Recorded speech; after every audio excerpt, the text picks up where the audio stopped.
शुरू अल्लाह के बाबरकत नाम से, जो मेहरबान और निहायत रहम वाला है। तमाम तारीफें उस अल्लाह के लिए हैं जो तमाम जहानों का मालिक है।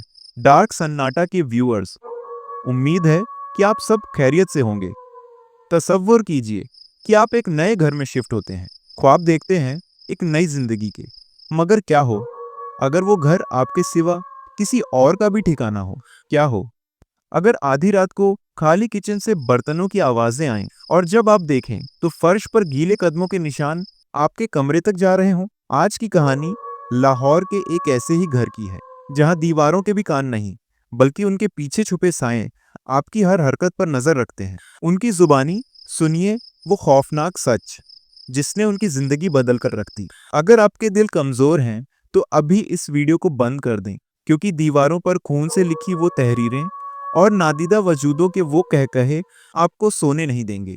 तो आइए शुरू करते हैं आज की होलनाक कहानी। हम लोग जब इस घर में शिफ्ट हुए तो सब बहुत खुश थे।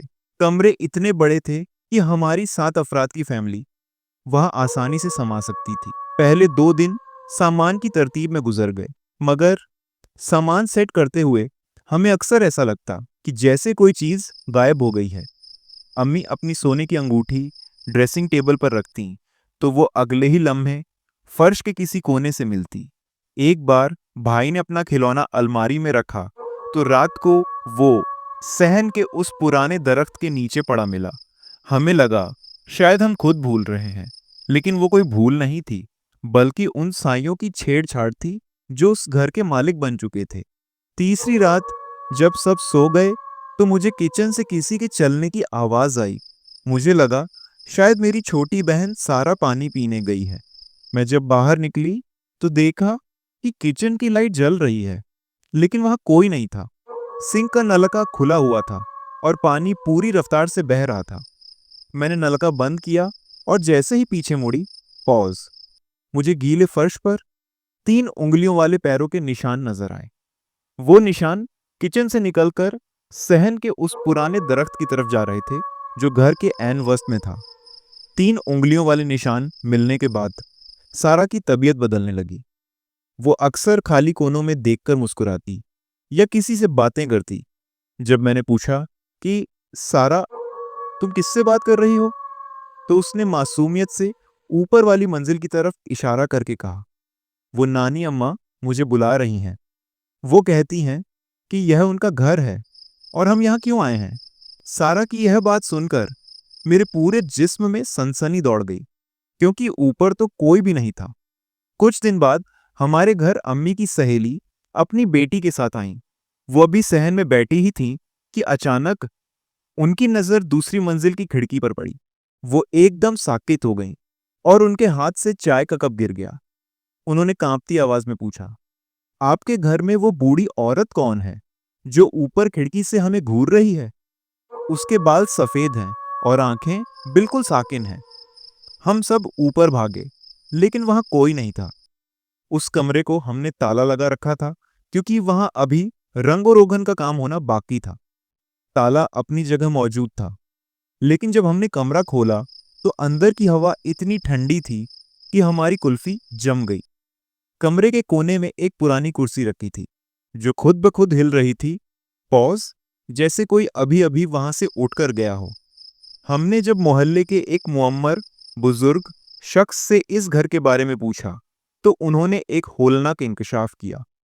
उन्होंने बताया कि 20 साल पहले इस घर का मालिक एक तन्हा औरत थी, जिसकी वफात के बाद उसके रिश्तेदारों ने जायदाद के लालच में उसे वहीं दफन कर दिया था, और तब से वो घर कभी आबाद नहीं हो सका। हालात तब मजीद भयानक हो गए जब एक रात मेरे छोटे भाई हमजा की चीख ने पूरे घर को हिलाकर रख दिया। हम सब भागकर उसके कमरे में पहुंचे तो देखा कि वो बेड के नीचे छुपा हुआ थर थर कांप रहा था और उसकी उंगली सामने वाली दीवार की तरफ थी। दीवार पर ताजा खून से किसी ने बड़े बड़े हरफों में लिखा था, बाहर निकल जाओ वरना तुम में से कोई नहीं बचेगा। सबसे ज्यादा खौफनाक बात यह थी कि खून से लिखी वो तहरीर देखते ही देखते दीवार के अंदर जज्ब होने लगी, जैसे दीवार उसे पी रही हो।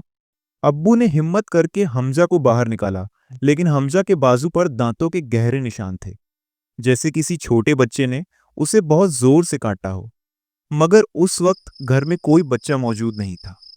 अगले दिन हमने सोचा कि हम सब मिलकर एक ही कमरे में बैठेंगे ताकि हिम्मत बंधी रहे। अम्मी ने रात का खाना लगाया। अभी हमने पहला निवाला ही लिया था कि अचानक डाइनिंग टेबल के नीचे से किसी ने अब्बू के पैरों को जोर से खींचा। अब्बू कुर्सी समेत पीछे की तरफ गिरे, जैसे कोई ताकतवर वजूद उन्हें फर्श पर घसीट रहा हो। हमने देखा कि अब्बू के दोनों टखनों पर काले रंग के हाथ के निशान बन चुके थे, और वो निशान इतने गर्म थे कि अब्बू की जिल्द पर छाले पड़ गए। इसी लम्हे पूरे घर की लाइट्स खुद ब खुद जलने बुझने लगीं और किचन से बर्तन टूटने की ऐसी आवाजें आईं जैसे वहां कोई जंग चल रही हो। आखिरी रात हमारे कमरों के दरवाजे के बाहर से कोई जोर जोर से पीटने लगा। हम सब एक ही कमरे में इकट्ठे होकर आयतुल कुर्सी पढ़ते, लेकिन बाहर से आने वाले कहकहों की आवाजें हमारे दिल दहला देती। जब हम सामान बांध रहे थे, हमें महसूस हुआ कि ऊपर वाली मंजिल से कोई भारी चीज सीढ़ियों से नीचे आ रही है। धप धप धप। वो आवाज धीरे धीरे हमारे कमरे के दरवाजे तक आई और फिर खामोशी छा गई। अचानक दरवाजे के नीचे नीचे वाली दर्ज से एक काला गाढ़ा लिक्विड सा अंदर आने लगा। उसमें से सड़ांत की ऐसी बू आ रही थी कि सांस लेना मुश्किल हो गया। तभी एक भारी मर्दाना आवाज सुनाई दी जो बिल्कुल मेरे कान के पास से आई। तुम्हारा सामान तो जा रहा है, लेकिन क्या तुम सब जा पाओगे? हमने मुड़कर देखा तो पीछे कोई नहीं था, सिर्फ दीवार पर हमारा अपना साया था। मगर अजीब बात यह थी कि वो साया हमारी हरकत के साथ नहीं हिल रहा था, बल्कि वो अपनी जगह साकेत खड़ा हमें घूर रहा था। हमने उसी वक्त वो घर छोड़ा और जब गाड़ी स्टार्ट करके पीछे देखा तो घर के मेन गेट पर वो खून से लिखी तहरीर दोबारा चमक रही थी, जैसे वो दीवारें हमें आखिरी बार अलविदा कह रही हों। बिल आखिर हमने सामान की परवाह किए बगैर वो घर छोड़ दिया, गाड़ी की रफ्तार बढ़ाते हुए। मेरी हिम्मत नहीं हो रही थी कि पीछे मुड़कर देखूं, लेकिन एक अनजानी कशिश ने मुझे मजबूर कर दिया। जाते हुए मैंने आखिरी बार उस घर की तरफ देखा तो वही बूढ़ी औरत ऊपर वाली खिड़की में खड़ी हमें देखकर मुस्कुरा रही थी। उसकी मुस्कुराहट में एक ऐसी फातिहाना चमक थी, जैसे वो कह रही हो कि तुम तो जा रहे हो, लेकिन इस घर की दहशत तुम्हारे जहनों में हमेशा कैद रहेगी। अभी हम कुछ ही दूर पहुंचे थे कि अचानक गाड़ी के पिछले शीशे पर एक जोरदार धप की आवाज आई, जैसे किसी ने बाहर से हाथ मारा हो। मेरा दिल हलक में आ गया जब मैंने शीशे पर काले हाथ का वो निशान देखा जो अब्बू के टखनों पर बना था। जैसे ही गाड़ी मोड़ मुड़ी, घर का वो सायादार अक्स धुंधला गया, मगर मेरे कानों में अब भी वही भारी मर्दाना आवाज गूंज रही थी, जो बार बार एक ही सवाल पूछ रही थी, क्या तुम वाकई बचकर निकल पाओगे? क्या तुम्हें लगता है कि तुमने वो दरवाजा बंद कर दिया है? खौफ की एक लहर मेरे पूरे जिस्म में दौड़ गई जब मेरी नजर बराबर में बैठी सारा पर पड़ी। वो खाली नजरों से खिड़की से बाहर देख रही थी और उसके होंठों पर बिल्कुल वही पुरअसरार मुस्कुराहट थी जो उस बूढ़ी औरत के चेहरे पर थी। उस लम्हे मुझे एहसास हुआ कि हम हवेली से तो निकल आए हैं, लेकिन हवेली का वो साया शायद अब भी हमारे साथ ही सफर कर रहा है। अगले कई दिन हमारे लिए किसी डरावने ख्वाब से कम न थे। सारा ने खाना पीना छोड़ दिया था। वो रात भर जागती और किसी नादीदा वजूद से सरगोशियां करती रहती। जब पानी हद से गुजर गया तो अब्बू हमें एक दूर दराज गांव में एक बुजुर्ग आमिल के पास ले गए।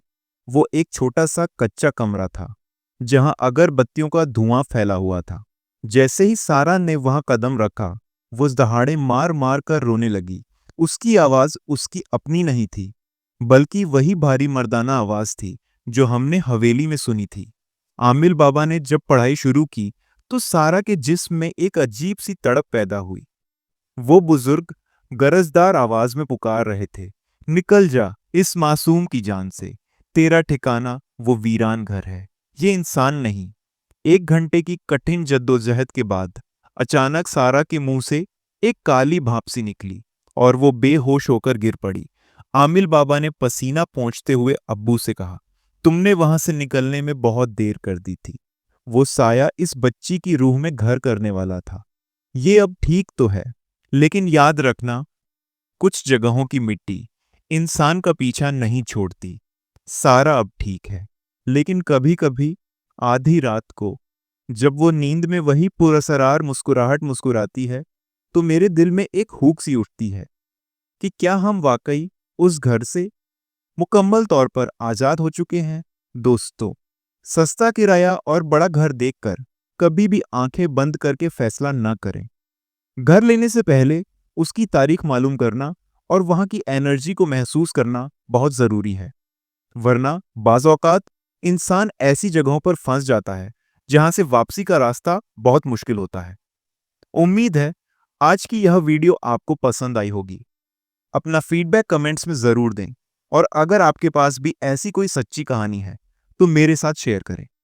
हमारे चैनल के 231 सब्सक्राइबर हैं। मैं चाहता हूं कि आपकी सपोर्ट से हम जल्दी 1000 और फिर 2000 का संगे मील अबूर करें। वीडियो को लाइक करें, चैनल को सब्सक्राइब करें और अपनी दुआओं में मुझे और मेरी फैमिली को याद रखें। Thank you for listening. Stay tuned. Allah Hafiz.